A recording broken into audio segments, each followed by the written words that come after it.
IPL defending champions RCB ಟೀಮಿಂದ ಒಬ್ಬನೇ ಒಬ್ಬ player ಇಲ್ಲ T20 ವರ್ಲ್ಡ್ ಕಪ್ ಸ್ಕ್ವಾಡ್ ಅಲ್ಲಿ. ಆಸ್ ಎಕ್ಸ್ಪೆಕ್ಟೆಡ್ ಅಲ್ಲ, ಬಟ್ ಡೆಫಿನೆಟ್ಲಿ ಆಸ್ ಹೋಪ್ಡ್. ನನ್ನ ಪ್ರೀವಿಯಸ್ ವಿಡಿಯೋಲಿ ಹೇಳಿದಾಗೆ ಗಿಲ್ನ 11 ಇಂದ ಅಲ್ಲ 15 ಇಂದಾನೇ ಡ್ರಾಪ್ ಮಾಡಿದ್ದಾರೆ. ಅಂಡ್ ಒಳ್ಳೆ ಇನ್ನೊಂದು ಖುಷಿ ವಿಚಾರ ಏನು ಅಂದ್ರೆ ಇಶಾನ್ ಕಿಶನ್ ನ ಸೆಲೆಕ್ಟ್ ಮಾಡಿರೋದು. He definitely deserved another chance to get back in the Indian side. ಅದು ಒಂದು ಸೈಯದ್ ಮುಷ್ತಾಕ್ ಅಲಿ ಟ್ರೋಫಿಲಿ ಪರ್ಫಾರ್ಮ್ ಮಾಡಿರೋ ರೀತಿಗೆ it also shows that Indian selectors give importance to domestic cricket. ಇದು ಒಂಥರ ಗುಡ್ ಮೆಸೇಜ್ ಕೂಡ ಆಗುತ್ತೆ ಅಪ್ಕಮಿಂಗ್ ಕ್ರಿಕೆಟರ್ಸ್ಗೆ, ಯಂಗ್ಸ್ಟರ್ಸ್ಗೆ.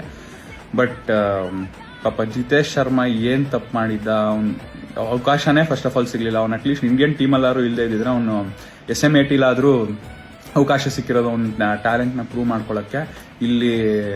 ಇಲ್ಲಿಯೂ ಬ್ಯಾಟಿಂಗ್ ಚಾನ್ಸ್ ಸಿಗ್ಲಿಲ್ಲ, ಅಲ್ಲೂ ಅವ್ನಿಗೆ ಆಡೋಕ್ಕೆ ಅವಕಾಶ ಸಿಗ್ಲಿಲ್ಲ.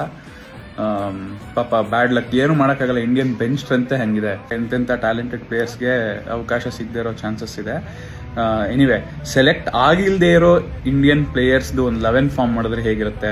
Jaiswal and Gaikwad opening, Gill 1 down, 2 down Shreyas Iyer, 3 down KL Rahul, 4 down Krunal Pandya, 5 down Nitish Kumar Reddy, 6 down Siraj, 7 down Bhuvneshwar Kumar, 8 down Mohammed Shami, 9 down Chahal ಅಥವಾ ರವಿ ಬಿಷ್ಣಾಯ್.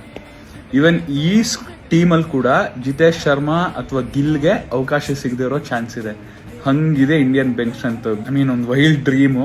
ಇಂಡಿಯಾ ಎಷ್ಟು ಸ್ಟ್ರಾಂಗ್ ಇದೆ ಅಂತ ICC should allow 2 teams from India. ಅಲ್ಲ, ಈ ಟೀಮ್ ಕೂಡ has enough strength to beat any international side.